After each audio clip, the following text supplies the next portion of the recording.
It's press day number 2 at IFA here in Berlin. Check out them Skodas. And we kicked off the morning with a very widescreen press conference from Samsung. The company had already been waving its Gear smartwatch around town, perhaps knowing that Sony was about to launch Mark II of its own smartwatch.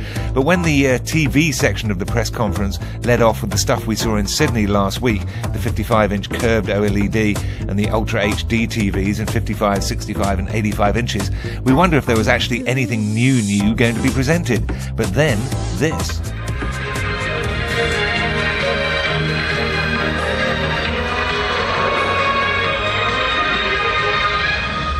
Our new timeless 98-inch S9 UHD TV. I think you'll agree, ladies and gentlemen, this looks absolutely stunning. The screen is nearly 2.5 meters across. So next year, when you are watching the Football World Cup in UHD, the players will be almost life-size. And these TVs will be complemented by the world's largest UHD TV, the magnificent 110-inch S9, which you can see at our booth. But before I finish, I've got one more surprise.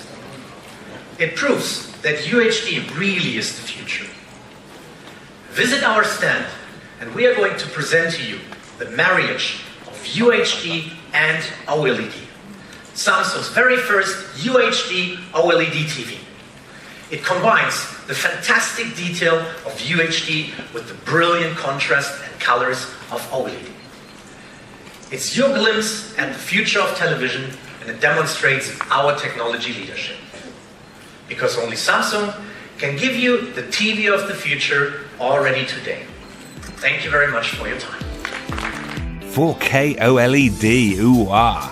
Samsung may spend more on marketing than any other company in the world, including flying many journalists out here to IFA. Not us, sir, but there's certainly some impressive product to support all the hype.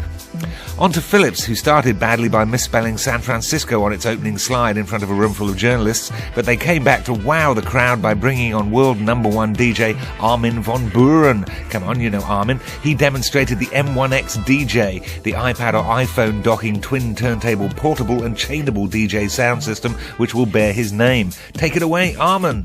We don't have a lot of 7 hours for you now to play. No, would you like to play something for the audience? If the audience like to, yes. Yes, I think so.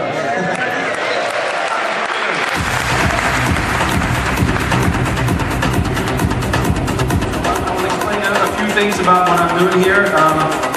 I'm using the effects right now in EQ. I'm using the left deck.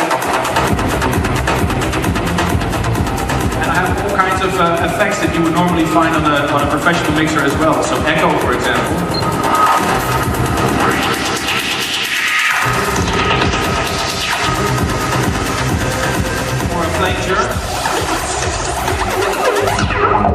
But you can look really cool with your friends when you do that, right?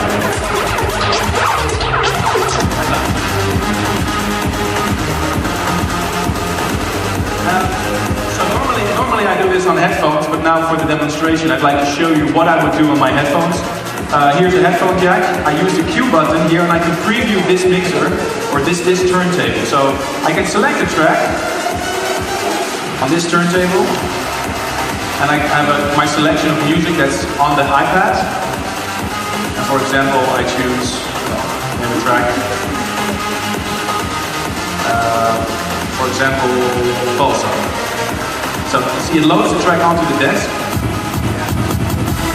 There's the track. So I'm looking at the BPM. It's 132, the record that's currently playing. You can use the tempo slider to slide it up to 132.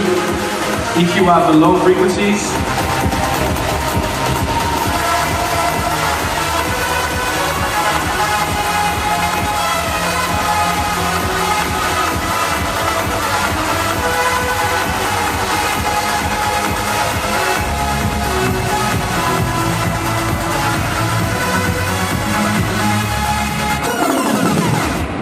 That looks like a real turntable, right?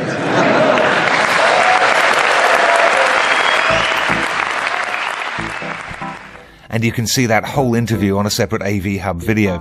Meanwhile, Philips' audio range gets a big refresh of Bluetooth speakers, a sector that more than doubled in size last year, while its TVs now have Ambilight on all 4 sides, except its new Ultra HD model, which has 3-sided Ambilight. Philips TVs are available in Australia, by the way, including the Design Line sheet of glass stunner. Contact Avico to find your nearest consumer dealer in Australia. More TVs, and very nice ones, from Loewe.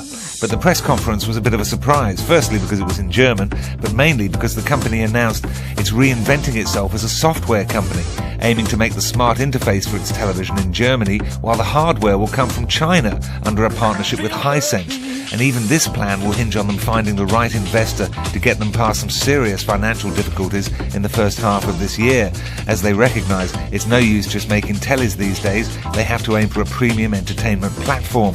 We wish this fine, long-standing brand all the best. It's the Gadget Fest of showstoppers tonight at IFA, but we thought we'd get this video loaded up so you Australian readers can awake to the latest tech wonders from the far side of the world. There's much more to come. Stay tuned to Sound and Image on avhub.com.au.